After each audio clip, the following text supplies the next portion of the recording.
like to begin with a fact. Whether in a small town like McAllen and the Rio Grande, or in Chicago, New York, or Los Angeles, it is business. Big business. And who you think you talking to, my nigga? I'm focused on my digits and my figures. I grew up with the hitters and the killers. And mama raised the star, so any minute I can feel it. And everything I got, I had to get it. It make the feeling better when I spend it. And all my time feel better when I spend it on some shit to craft the perfect What's world. up, y'all? It's It's boy Leaf in Israel back again and again and again and again and again and again. Another episode of the Network Nights podcast. Of course, shout out to everybody who keeps and continues to show love to this platform. We really appreciate it. By we, I mean me. Been networking a lot. All right. Been networking a lot. Been doing a lot of sifting through in Charlotte, in the Queen City, QC, Charlotte, as some of the young folks say. Yeah, I dated myself. I don't give a anyway. Been networking a lot, been getting a lot of connections out there and sifting through a lot of the people to make some connections. So got some surprises for y'all coming. All right. Got some more Charlatans coming your way who are gonna provide some in-depth analysis, aka some of their life story. I got one who is a musician. So definitely on the rise. Definitely just keep following the page, keep following everything to keep up to date with all that. Other than that, some of y'all know, some of y'all don't know. But I do actually work for Bank of America. So yeah, I'm a banker by day, podcaster by night, security company 24/7. But in my banking experience and banking knowledge, of course, the big topic today we're going to hit on is the future of banks and how all these banks are going to have to keep up to date with blockchain and cryptocurrencies, or digital assets, as I like to say. So, of course, I got a friend, right? Of course, I got a friend. And you actually already met this guy. All right. We met him on another episode. It was episode 2, if I'm not mistaken. But he was actually talking about franchising. What? This guy does franchising, and now he's a bank? Stay tuned. Keep checking out. I'd like to bring to the show the one and only, you might know him as Tracer, but today we're going to call him Josh. Let's bring on the show Josh Emison. What's going on, brother? What is happening, baby? How you doing, man? How you doing? You good? Yeah, it's good. Anytime spending a little time with my buddy Khalif is a good day. I mean, you don't have to lie to the audience, man. You know, we're enemies. We're arch nemesis. Ever since rolling around in at the academy freshman year. Yeah, rolling around that dirt and that mud. I still remember that time when we were just So for y'all that don't know, freshman year at the academy, you can't do anything, especially on the weekends. You're kind of stuck. So Friday night, what else can two dudes do? You can just argue. You can argue and debate and wrestle. We chose to wrestle in our freaking dorm room, and we had to have the door open, 90 degrees open at all times. So during that time, guess what? We're wrestling. We're getting. I was winning too. I was whooping. I don't know. I don't think so. I had you, bro. I had you. It might have been 50-50. Might have been 50-50. But an upperclassman, all the upperclassmen at the Naval Academy are technically, the bad guys. They're not our friends. They're leading us and making sure we are standing up to standard.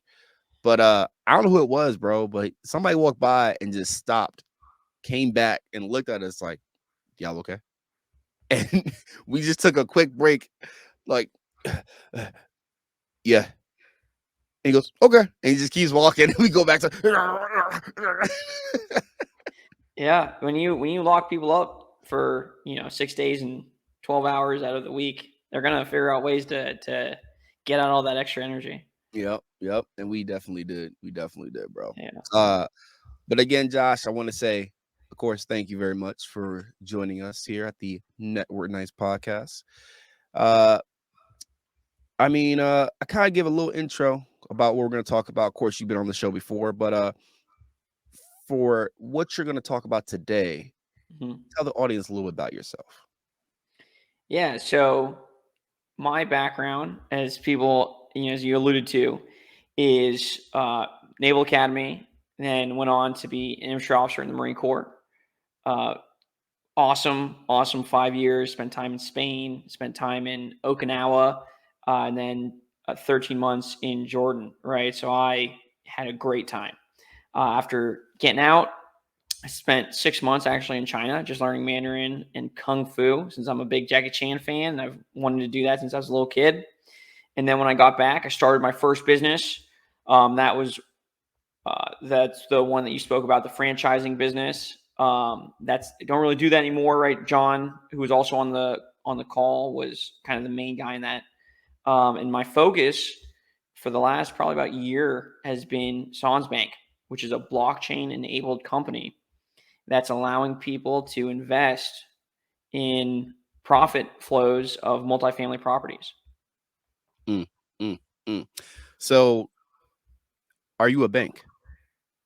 No. So the company's called SansBank, right? So for those those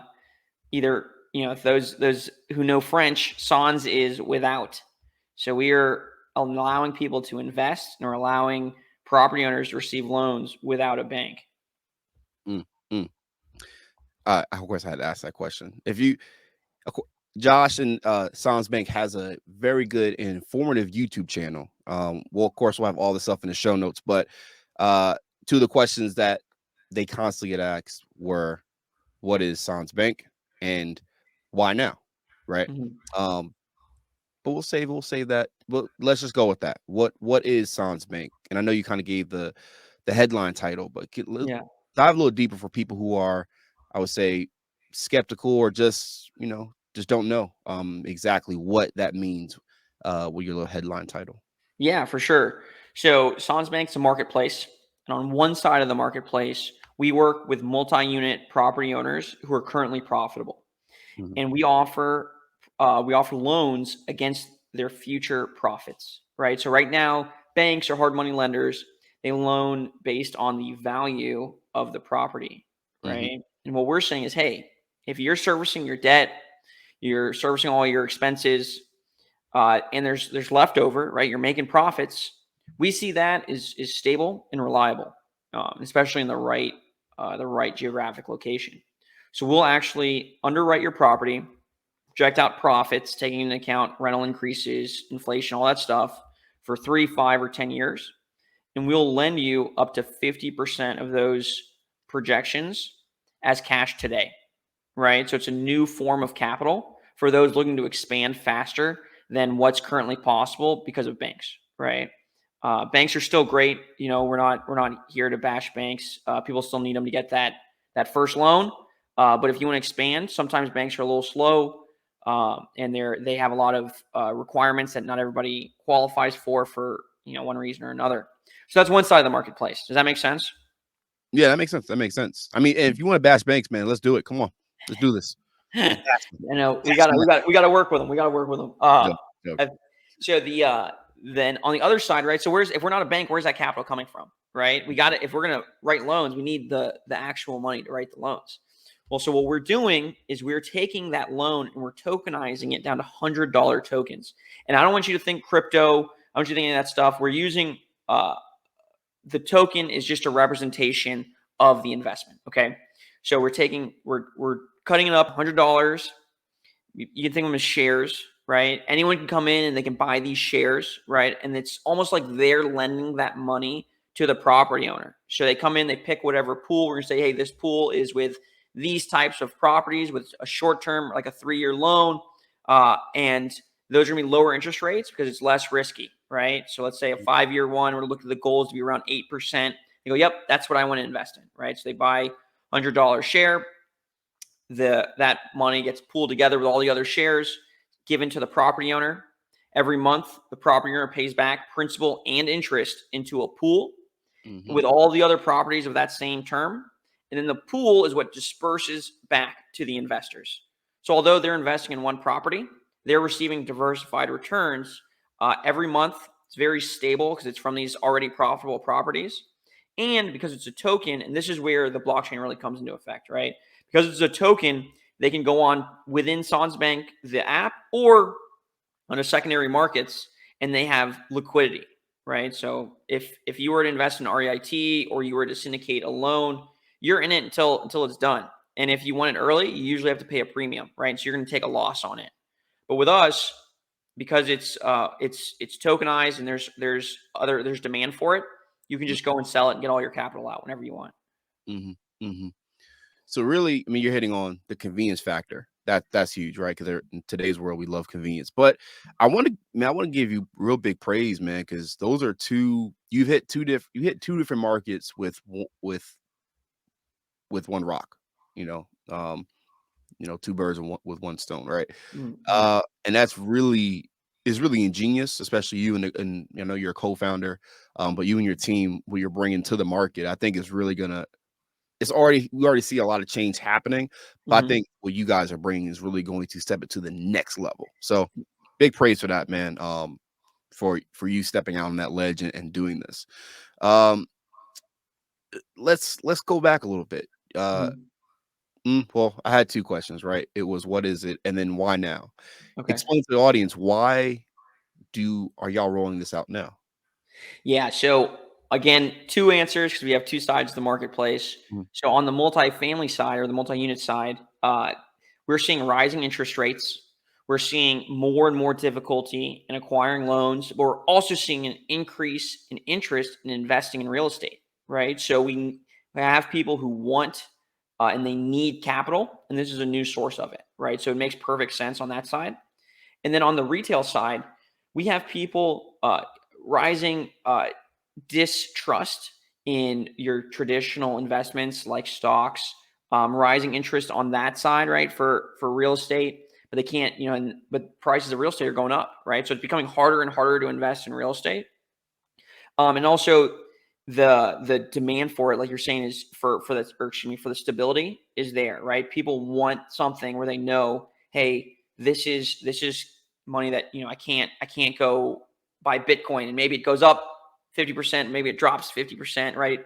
This is a huge demand. Everyone we speak to, they're like, man, at least some of my portfolio, I want something like this, especially with the types of returns, 8%. That's great for something with as little risk as what we're providing, right? There's always risk in investment, but this is way less than like cryptocurrency. Wow, that's huge. 8% too. And of course that's not a promise, everybody. Nothing's ever promised, but that's the target. Yeah, that's exactly. the Man, target. just jealous now. Just jealous I didn't think of this first. So with that, obviously you're doing franchising before. How did you get involved in this? Yeah, so it goes back to, I guess before the academy, right? So as I was growing up, my dad was in the Navy for about the second half of my childhood. Before that, we were in, not great places. Then in the Navy, pretty solid middle class places across the country. And that's kind of who my friends and family were, right? And then after getting out, and I was able to speak with people who were doing really well. And it was always, well, how did you get to this? What do you invest in? And it was always like commercial real estate. We invest in commercial real estate. And so I was like, okay, well, why can't my friends and family invest in commercial real estate, right? And the other things as well, right? The stocks and whatever. And it was because to be part of most of commercial real estate syndications where you're putting a bunch of people's money together and buying one thing, you have to be accredited, right? Yep. And that means, for those who don't know, either you have a net worth of $1 million, not including your home that you live in, or even making $200,000 or $300,000 if you're single or married for the last 2 years, an expectation to do it again, right? And that prices out 90% of America. So I see, really? yeah, 10% of Americans are accredited and 90% are not. Wow. You said that your annual income is what, 200 or 300,000? Yeah, single, it's 200,000, and you have to have done it for at least 2 years. Yeah. And if you're married, it has to be over 300. No, I learned that today. I appreciate that. Okay. Yeah. Yep. Okay. So I'm like, all right, well, so my thinking was, and I started getting, I took real estate courses. I started, making offers, started doing stuff in real estate. But I was like, man, how can I bring this type of investing to the people I grew up with? Right. And so one was, you have to have low minimums, right? That's the whole thing. If everyone had $1 million put down on apartment buildings, right, they would do it. Of course, yes. You need low minimums. So that was the goal, $100 to be able to get into commercial real estate. And then it was, okay, what else? It's stability, right? You have people, I've personally had to convince family, friends that they shouldn't just save all of their money in a savings account, right? Or in 2% bonds. It's Yeah. not a good idea. The reason they don't do it in a stocks or whatever, is because they're afraid of risk, right? So it's like, okay, this has to be very low risk. And then the last thing was, if I put this capital into whatever, not only does it have to be not volatile, I need to be able to have access to it in case I need it, in case my car breaks down, or in case I have a medical emergency or something like that, right? So then it had to be liquid. So those are three huge problems that I noticed that was holding my friends and family back from investing, and everyone else I started speaking to.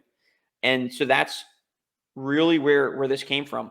It was empowering people, who I grew up with, and people like them all over America, right? The 90% of the non-accredited investors Yeah. who need something that's stable, that's liquid, and that has a low minimum to be able, and that's backed by commercial real estate. So that's how this whole thing came about.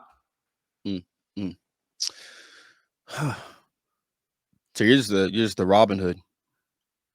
Yeah, we're trying to be the Robin Hood of commercial real estate, right? And ours is it's debt, right? So when you buy equity, right? There's other people doing this, right? When you buy equity, it's still it's more risky, right? Because you're hoping the price of the property goes up. But with us, this is a loan. This is how much they're going to pay back, right? We've underwritten the properties very conservatively, and we've got mechanisms in place to remediate the problems if they default, right? So we're trying to really have something that's predictable and that's stable for people to be a part of. Understand. So I guess what category of company would you classify yourself at? Would you say you're fintech at this point? Yeah. So broadly, we're fintech, but more specifically, we're alternative investing. Okay. Okay. Understand that.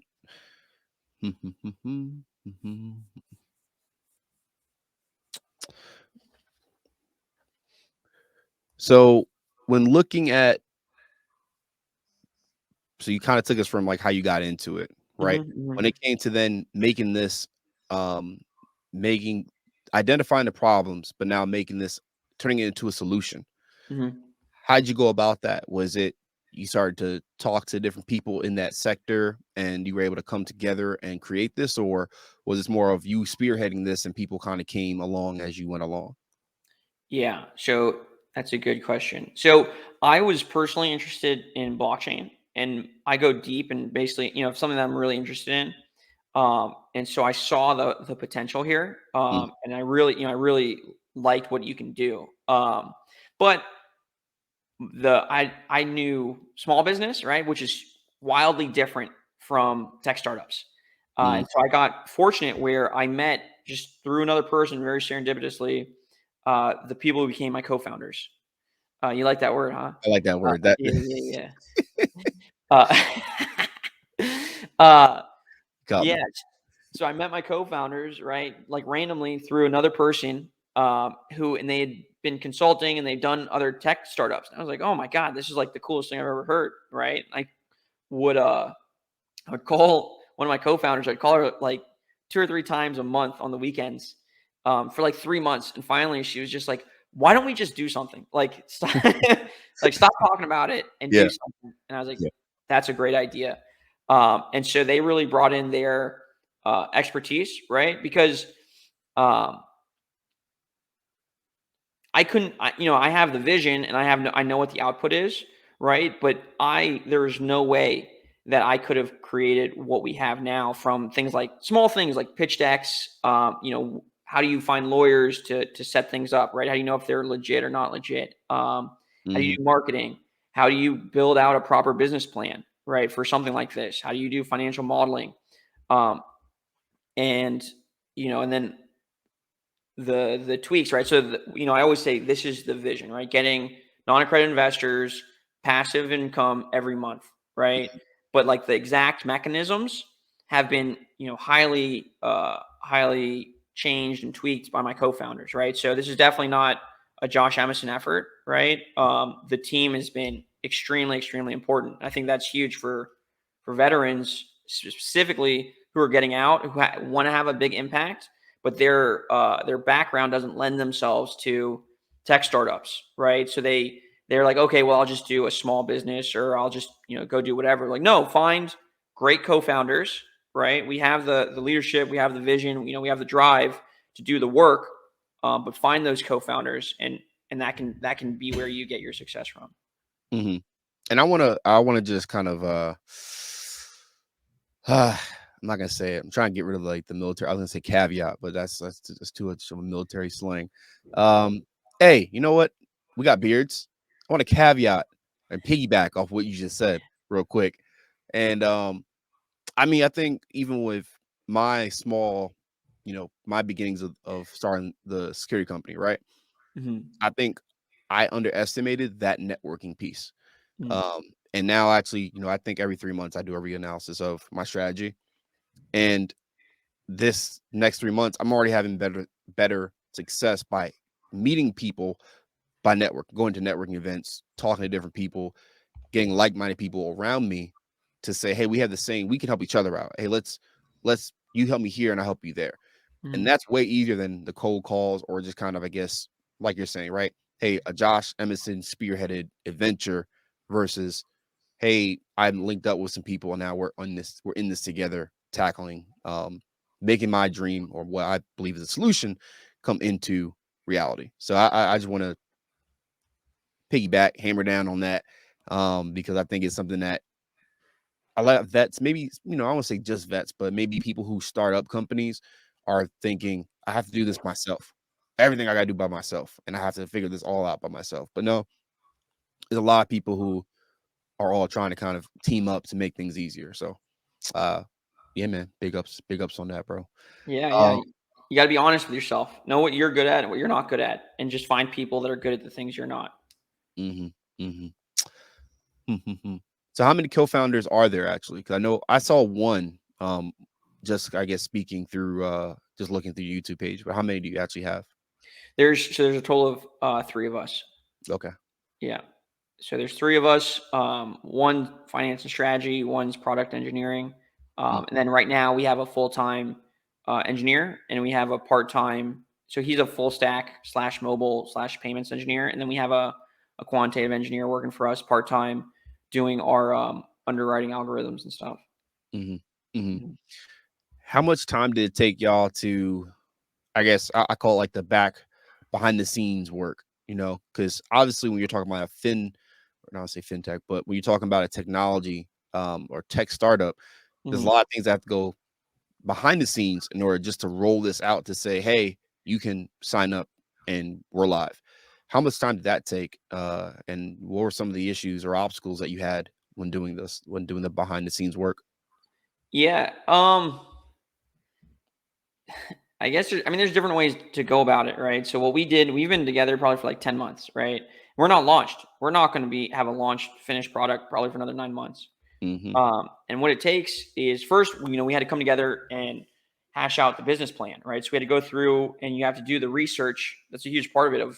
Is this something the market needs, right? You're speaking with people who are in it, who would be your potential customers or clients, and finding out if, what do they need?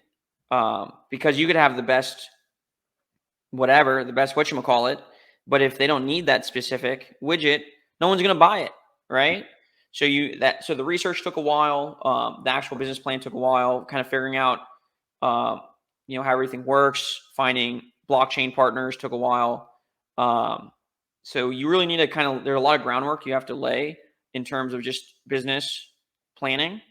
And then once we had all that, right, we started figuring out what do we need to build, right? So it started off with just like a splash page where people could sign up. It grew into a website with all the explainers and all this other stuff, use cases.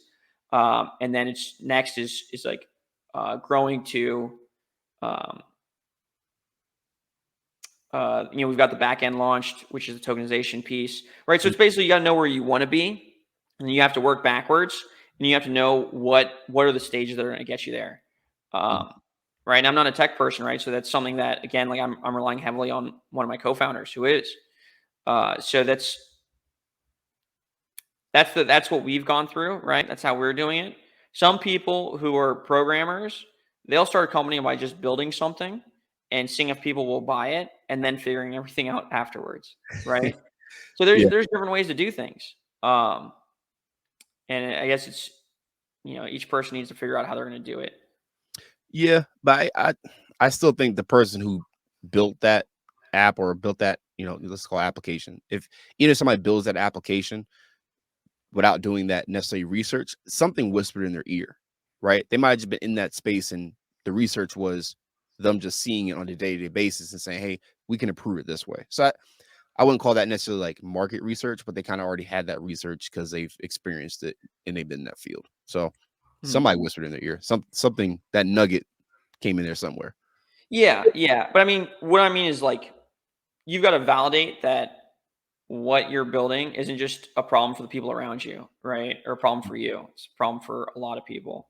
So, yeah. So, I mean, look at Facebook, right? They didn't really create a huge plan and then make Facebook. They just made Facebook and then it went crazy, right? Yeah. Yeah. I mean, yeah, because really, you talk about a vacuum. Like they were really in a vacuum when it was two of them, I think, but it was like a couple of them made Facebook, and then it just kind of took off. I mean, even I won't mention that here. There's another website that started off with an intention and then ended up with a complete different intention. I might edit this out. OnlyFans was created literally. The owner said, I made it for a way for artists to get paid directly from their fans, because labels and all the the freaking bureaucracy of the record label, right? A lot of artists don't actually get paid the amount of money that they get signed for. Yeah. So, and then hey, if I want to give you some more sneak peeks of like footage and like unreleased audio, perfect space. And of course, his intention went left, very left. And yeah, but now it's like he feels I don't say he feels embarrassed. He was doing an interview, but he was talking about how he's like, I can't really be mad because the customer is right. Like the client is gonna be right. And I just didn't my intention not to build like an adult platform like that, but Yeah. it just turned into that. And so now I'm the owner of this adult platform. Yeah, he cries himself to sleep every night, but he wipes his tears with With the millions of bags of dollars. money. Yeah. I don't know if he sold it though. I don't know. Because that's the thing, right? If you build something, right, like you saying, hey, I saw this problem, I did the research, there's a niche for it, and we're gonna make this platform. And if the platform turns left, like your customers make another route for your vision, what do you do in that case? Do you stick with, hey, this is my baby that I've raised, and I don't care if they're going through a rebellious phase, they're gonna come back, or do you do you stick with it and say, hey, we'll ride this train because the client is taking this train in a different direction? I think pragmatically, right? You're always going to kind of follow the client unless you think it's like there's a bigger opportunity the other way, right? Because ultimately you have a responsibility as well to the people who invest in your company, right? So if you see like a clear path to profitability and growth, and then this other path that you've been trying and didn't really work, and you're like forced to go back to that, Yeah. to me that's kind of irresponsible, right? Um, you took all this money from people saying that you're going to make returns, and then you have like a way to do that, and you just don't do it. Um, Unless you're doing something that's like clearly irresponsible, right? Like if Hitmen decided to join OnlyFans, right? Like, okay, you should probably stop that, right? Yeah. But otherwise, you got to go with your clients. You got to go with who your users are. Yeah. Yeah. Appreciate that. Okay. Back to SansBank. Back to SansBank. Yeah. So you took us through kind of the journey of the humble beginnings of the company. Let's go to kind of like the middle passageway. And you guys might still be in that middle passageway. But what have been some of the success and some of the, I want to say, the step backs, the drawbacks of the company so far? Yeah. So we are still very much early, right? Um, So the successes are small successes, right? It's getting that first hire. It's having the back end launched. It's having people subscribing to the newsletter. We have almost 300 people now. Hey, congrats, man. Yeah. So go sign up. Get sansbank.io. Make sure I know. you sign up. We have raised some capital, right? So raising capital is difficult in these types of early stages. You get a lot of different angel investors, right? It's not like a single VC or a couple VC companies. VC is venture capital for those out there. So yeah, right. Every step in the right direction, to me, I feel is like a good win for us. Mhm. And then, I mean, the difficulties is, again, raising capital, right? Raising capital is very hard. Getting people to believe in a vision when you don't have a product or your pre-revenue is difficult. Um, Difficulties around, I mean, it's just a lot of work, right? Anything at this stage, it's like a baby, and people have to do a lot of work to make their baby become an adult, especially in the very early stages. You're awake all night. You can't do anything for itself, right? You're doing it. Do you, Um, are you hinting at something here? Like, do you have a baby? I do not have a baby. Okay. Hey, had to check, man. Had to check. Yeah. No, this is hearsay, right? A lot of my friends getting married, Gotcha. having babies, and complaining Yeah. about it, and I'm like, that's awesome. I'm getting up and going to work out. Good luck with that baby thing.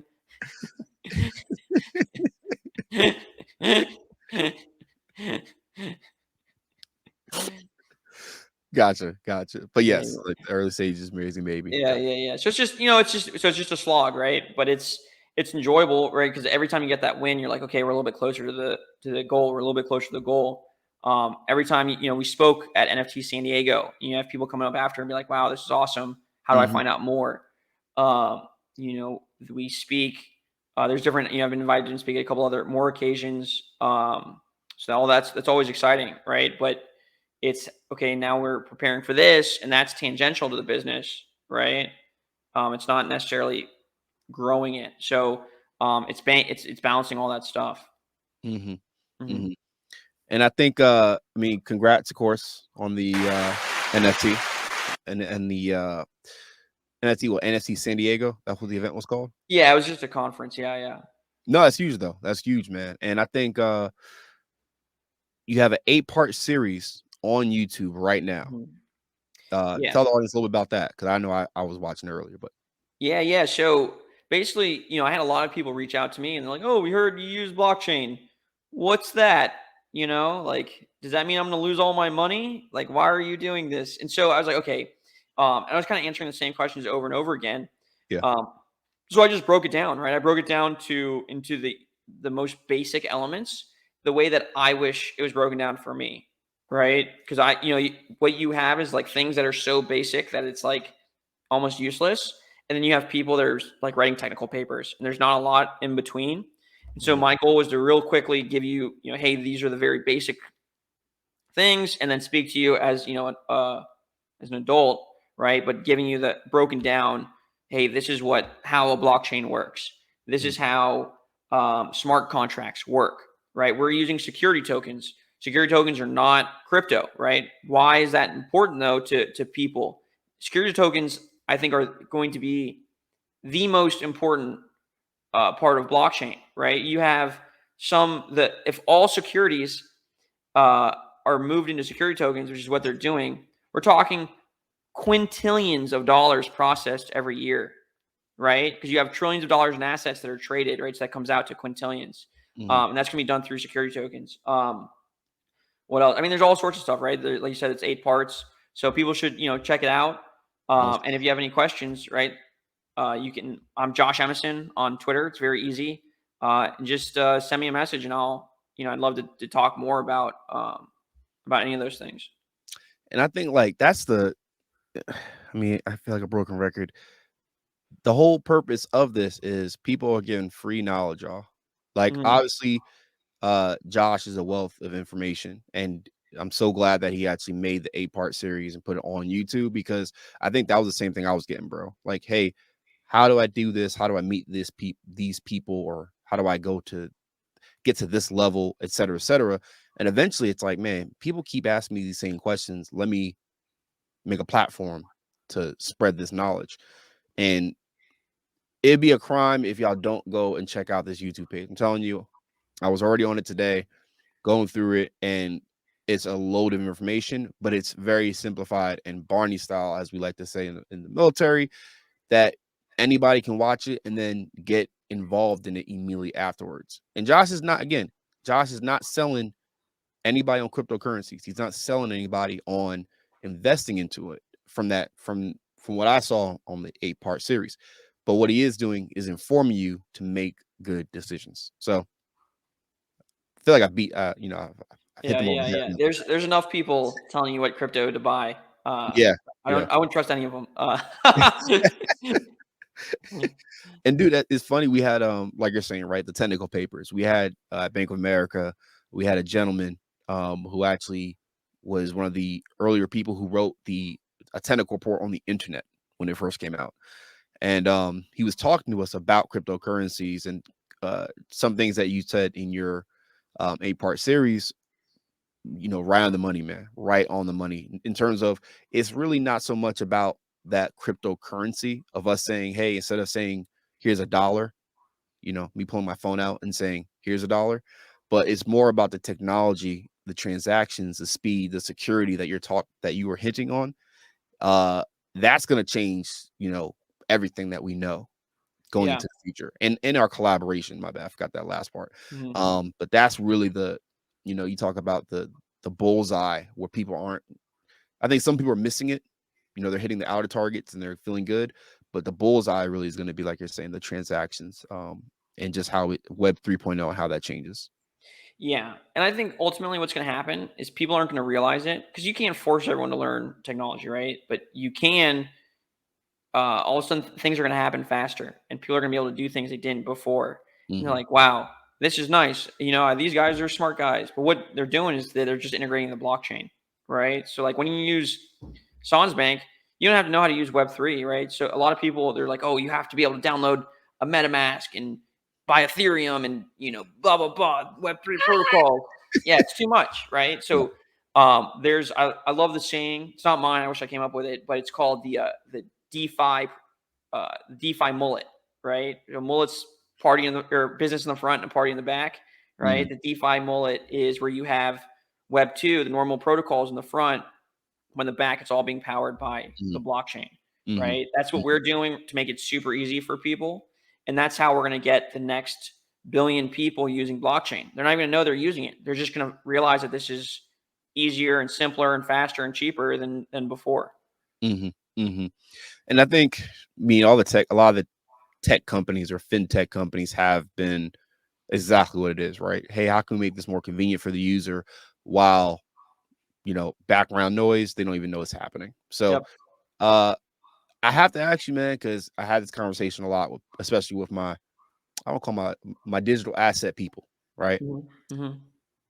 What do you think the future of the traditional bank system is? Yeah.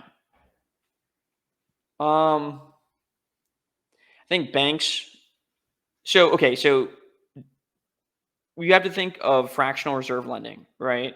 So fractional reserve lending started back, I think it was in like the 1800s, and it's what allowed the rapid expansion of trade, right? People needed money to fund these ships, and they need loans. And if you only ever borrowed out what was on your books as a bank, they wouldn't have been able to fund all this stuff, at least at the size at which they did. So what they realized is like, hey, as long as we keep 20% on the books, we can lend, 20% of what's lent out is on the books. Right now they can lend out way, way more, 4 or 5 times as much.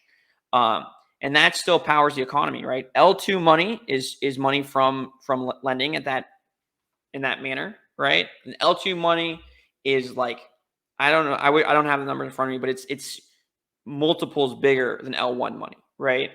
The economy can't function without L2 money.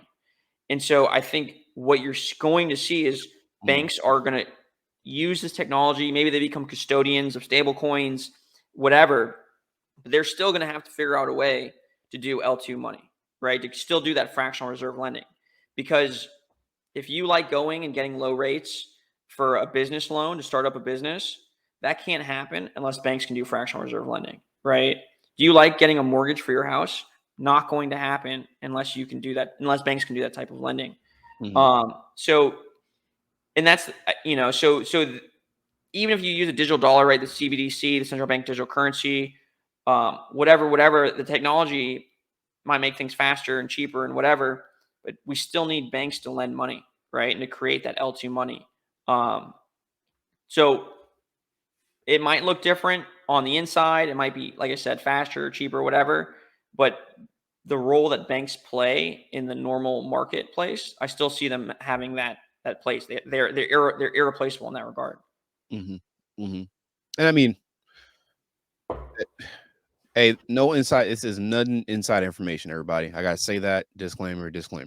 But I think it's like you're saying. The banks are going to establish, if anything, things are like we talked about. Things are going to get easier and faster and more convenient for the customer and the consumer.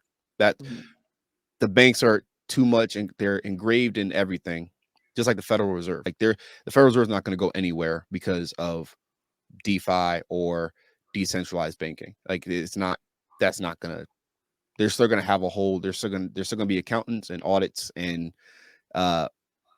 those measures taken in place. So I'm on the same page with you. I just think the banks are going to adapt and overcome, and that's it. At the end of the day, I think it's about security too. Like you talk about trusting.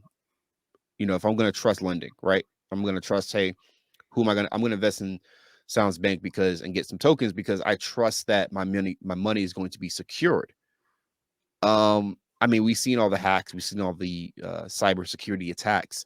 These banks are going to have some of the best cybersecurity procedures in place in order to secure money. I think that's going to be a big thing as we move into this next wave. And how is security playing a part in your company? And so is that something you think about too in SansBank? Like how, of course, I know you're not the tech guy of the company, but that's something y'all talked about as well. Yeah. I mean, I still have eyes on everything, right? So, and security of our investors' capital is prime, right? It's something that no one's going to use this if it's not safe, right? So what you do is there's third-party companies called custodians. They're very safe. That's all they do is they specialize in keeping your crypto safe, right? So we would integrate a custodian to house all of our capital, right? And that's what keeps it safe. They have insurance, they have, whatever, so that we know that all the capital within our wallets that SansBank's creating are housed within their custodian technology, which keeps the crypto safe. I know you talked about some of the high points of the company so far. I might have missed it. What was some of the low points, some of the struggles that y'all have taken, during this journey? Yeah. It's it's a lot of it's around raising capital. So we tried to start in December, and then there was a lot of like, hey, come to us after Christmas, right? We're going on a vacation, whatever, with our kids, and then they get back, and then the stock market tanked, and then crypto tanked, and it was just been like, we're trying because before then, we're self-funding it, and that can only last for so long, right? Especially since I stopped doing the franchising thing. You completely stopped, like zero. Yeah, this is my number one priority, right? Like I said, that's what I was talking about earlier, right? You start taking capital from outside sources, you now have a responsibility to make that work. And SansBank's not going to work unless me and my co-founders are working on it full time. Understand. Yeah. And yeah, so it was just that, right? It took longer to raise capital than what we were expecting. And you get a lot of no's, right? And so it's always hard to do that, but you take that and you refine your pitch and you refine what you say. You learn more. So yeah, there's definitely been days where it's just like, did I do the right thing? I had the last company on lock. I knew what I was doing. So you have those dark days as an entrepreneur. Everybody has that. It's just, are you going to get up and you're going to keep fighting, or are you going to give up? So for me, it's always going to be keep fighting. Yeah. Yeah. I had a dark day. Was it Sunday? I had a dark day Sunday, bro. Dark day, man. And I mean, I feel like I'm comfortable enough in my masculinity, bro. I was like angry, bro. I was like, I just wanted, like, I had to like punch the air. I don't punch walls anymore. I had to punch the air, bro. But it was really out of frustration, not because of um I I think it'd be one thing if I was doing right, if I the market research. If I did my market research and it found out nobody wants security guards. There's not one need in the market I'm in for security guards.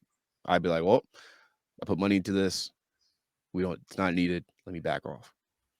But I think what frustrates me is when your market research says, hey, no, there's a need for this. Like people, not even just security guards, like, but my market plan and my method of how to institute this change. Mm-hmm. But I think some of the realization that security really is about caring about people, and some of the managers and owners, I mean, flat out are like, hey, nah, we already have security in place. And I'm watching the security guard sit in a car, drive around, not doing anything.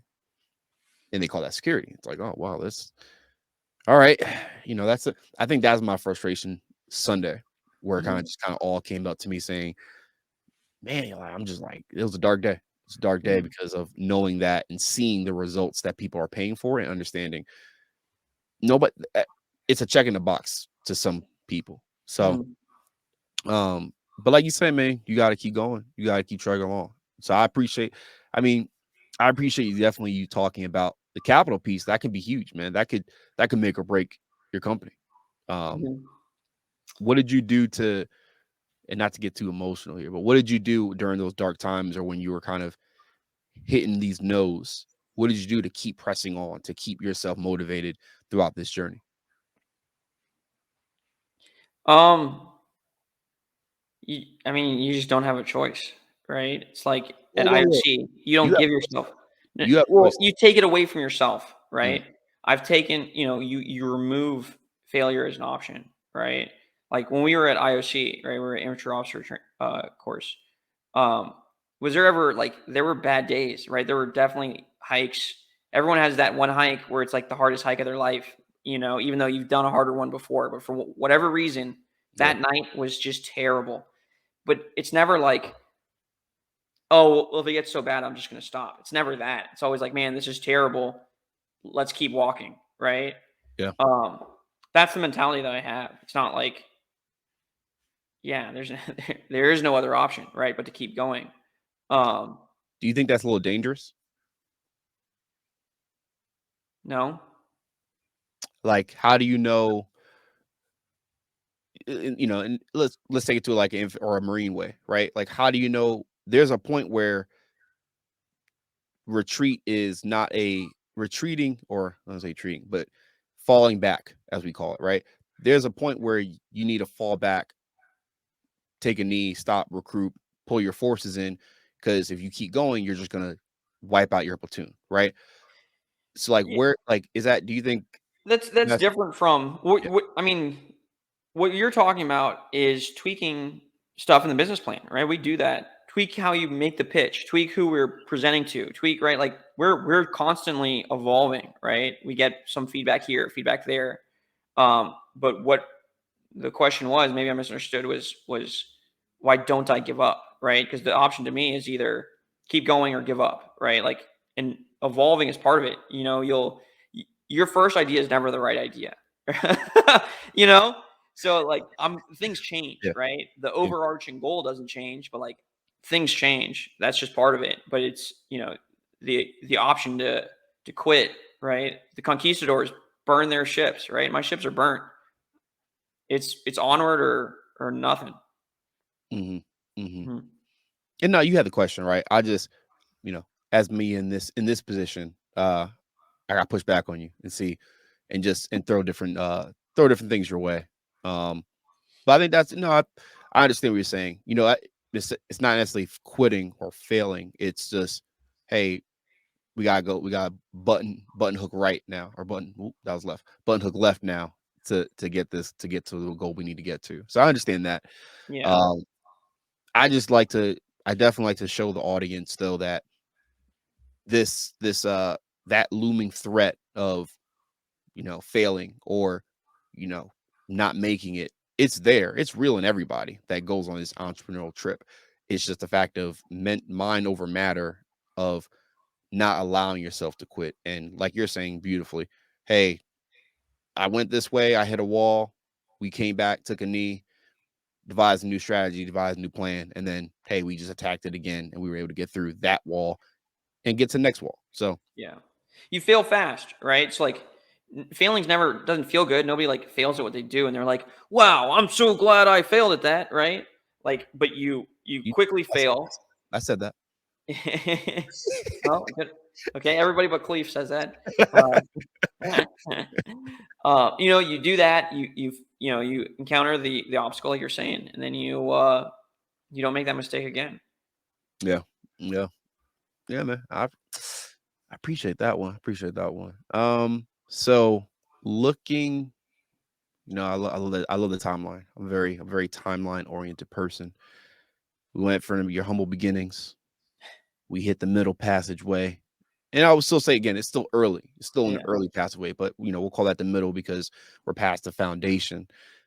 Looking into the future. I don't know how much you want to give because obviously this is you got two different markets that you're working, but let's call it the near future. What do you see in the near future for SansBank? Yeah, so we're looking to have a clickable prototype, right, within a month and a half, fully polished prototype, not even prototype, like a fully furnished thing that's launched in about 9 months. Mhm. Um, and then doing, we can do these loans without the blockchain. So doing about 5 of those loans before we launch. And then the first year doing at least 30, and then just scaling up from Los Angeles, where we're going to launch, to San Diego, San Francisco, and across to New York City. So that's what the game plan looks like. Mm. Was that when you looked at the locations?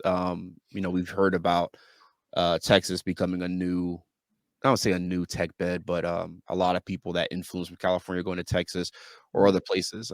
In North Carolina, the Triangle, Raleigh, Durham, and Cary or Chapel Hill. Don't get mad at me, Carolina people. All right, there's an argument between what's the final point in the triangle, but whatever. That's becoming a tech spot in North Carolina. Yeah. Apple's investing into it. There's a lot of people coming out. What is it? Just kind of you want to hit the coast and hit both markets because those are dominant markets, or was it anything else involved in that decision? It was the number of properties within our target market, right? Which is 5 to 99 unit multifamily properties. And Hmm. it was how high rent is, because the higher the rent is, the higher the bottom line is. Hmm. Um, those other cities we did look at, they don't have as many, they just don't have as many people, right? So they don't have as many multifamily properties. And rents in the cities I listed are extremely stable. If someone came to us in those other cities, we're not going to say no, right? We'll underwrite their property, we'll examine it, make sure it's good to go. One thing you got to think about, right? Our loans are over up to 10 years. In some of these cities, you're not the only one that knows they're growing, right? All the developers know they're growing as well. And some of the cities are actually overdeveloping, where they have more units projected to be built than what it looks like people might actually move in there. And Hmm. that affects rent rates, right? If there's more supply than demand, rent goes down. So that's all the stuff we're looking at as well. Hmm. And so, you mentioned what is your dream client? Who are you looking for? Yeah, we're looking for that person who recently uh, invested in a multifamily property, right? Less than 100 units, although we'll do more, but less than 100 units is what we think is a sweet spot. That they need capital quickly, right? We can fund quickly, and they have a profitable property, but for whatever reason they can't get capital out, or they don't want to go through a bank. And that's it, right? You have a profitable property and you need capital, and we don't have strings attached. So maybe they want to renovate something or improve common facilities to increase rents. Maybe they want to build an ADU. Maybe they want to put a down payment on their next property. Maybe they want to start a company. Maybe they want to invest in crypto, right? Like, it doesn't matter to us, right? The property is the property. Property is going to be profitable. We've underwritten it. How you use the funds is up to you. Mm-hmm. And for the other side of the house, like when you were talking about investing into the tokens, is that going to be more? So you, of course, you have I won't say accredited investors, but you definitely have some high class people, some high value people in the multi residential places and multi residential properties. For the tokens, is that going to be more of? Are you coming down at that point for? Yeah, it's $100, right? So who we're looking for are people who haven't had the opportunity to invest in commercial real estate before, and they've got $100, right? So we think it's gonna be people, we call it millennial minded, right? So millennial, younger, sometimes a little bit over. People who are comfortable investing capital through their phone. Very. Right. So there's people, yeah. And if you go to older generations, they're not as comfortable with that, right? But if I've spoken to older people who who don't care about crypto or whatever, but I tell them what's underneath the asset, and they're like, oh, I keep 6 months. These are accredited investors. Like, I keep 6 months of living expenses in my savings account, and I don't touch it, because they have amazing jobs, and I get 0.25%, right? And so, like, I would 100% buy these tokens, or at least part of those 6 months. Maybe 4 of the 6 months are in SansBank tokens. Mm-hmm. So we see our primary market, or like I said, those millennial-minded people who want to be in commercial real estate. They need something that's stable and low minimums, but also people who just believe in the return possibility of these assets. Yeah, man. Yeah, I can't wait for this. I can't wait, man. Like, I know. We've been talking for a long time about it, man. Like you saying, you've been doing this. You've been putting that work in the mud for a while now, man. And I just can't wait for the rollout and everything for it to go live, and then I'm gonna be the first one sign up. I'm telling you. Yeah, you got it. Make sure if you want to be one of the first people on the app, you got to sign up on the website, right? Because we were seeing who signs up first, and they get preference. So because we can only provide as many tokens as loans we underwrite. So the first few loans, it's gonna be the people who downloaded the app first, and that's gonna be offered to the people who sign up for our newsletter first. Mm-hmm. Mm-hmm. And I know we're getting to that point.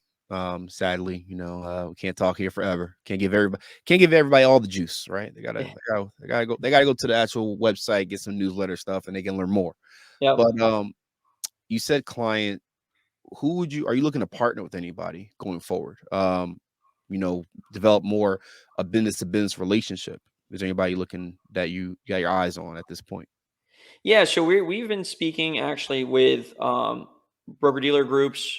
We've been speaking with brokerages, commercial real estate brokerages. We do offer anyone who sends us somebody who gets a loan, right? We offer referrals for that. So we want to partner with loan officers, other real estate professionals who are trusted and who can refer us clients, as well as those are the major two, right? People who do securities, right? Broker dealers and real estate professionals. But if you're in the blockchain and you see some sort of synergy or something, we're open to talking with people, right? We believe the pie gets bigger, right? So we're not greedy. We want to work with people. We want to make this as amazing as possible for our end user. Mm-hmm. Mm-hmm. Dang, man, I'm like, I'm just mad. All right, I wish I stole this from you. I wish I just did it before you. But nah, man, I want to say thank you. All that is when this rolls out, y'all. I'm telling you, when this rolls out, and you heard it here first. All right, you heard it here first. People gonna be like, oh man, I wish I heard about this. It's gonna be the same thing as freaking Bitcoin, bro. I'm telling you, man.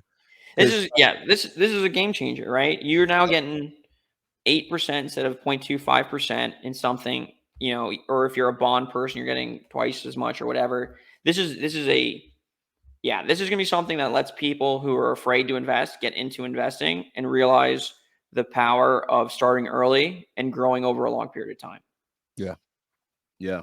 I just hope I did y'all justice by asking the right questions that I know for me, I had burning in my head, but two, that this helps you connect with the people that you're trying to connect to, bro, and your network continues to grow. See, Well, I appreciate it. It's always good talking to you, man. Yeah, man. Yeah, man. Before I let you go, man, is there anything else you want to tell the audience, tell the people about yourself or about SansBank? The learn. I think that's the biggest thing that I've picked up, right? Is the more you learn about the things you're interested in, right, and the things that are coming out, the better your overall like knowledge and understanding of the world is, right? So I hope my foray into SansBank encourages you to get back into using your free time to really learn stuff. Check out our YouTube channel. Check out our website. Education is a big part of who we are at SansBank. We have some Medium articles. So I hope we're an asset to you, whether an investment, education, or whatever. Follow us on Twitter, SansBank, or my personal account at Josh Emison. And I'd love to communicate with people. Yeah. Hey, we'll give you a real round of applause to this one, man. Thank you. Again, man, appreciate you coming by. Just want to say thank you very much to my special guest, my best friend, good homie, Josh Emison, for coming out to the Network Nights podcast. I hope y'all learned a lot. I hope y'all have some more insight onto what he and his team are bringing, because I'm telling you, when it pops, it ain't gonna stop, right? If it's up, then it's stuck, as some people say, right? As always, enjoy your April, your 15th. Hope your payday is looking nice. I hope your bank account is surging all the way up. I know inflation is killing us all right now. So, hey, save your money, invest it while you can. And I think prepare for some times of changing, right? Because what goes up must come down. As always, I'm your host, Leaf is Real, coming to you live from Charlotte, North Carolina, the basement. Like to begin with a fact. Y'all have a good one. Whether in a Enjoy. small town like McAllen Peace. and the Rio Grande, or in Chicago, New York, or Los Angeles, it is business, big business. And who you think you talking to, my nigga? I'm focused on my digits and my figures. I grew up with the hitters and the killers. And mama raised the star, so any minute I can feel it. And everything I got, I had to get it. It make the feeling better when I spend it. And all my time feel better when I spend it on some shit to craft the perfect world I decide to live.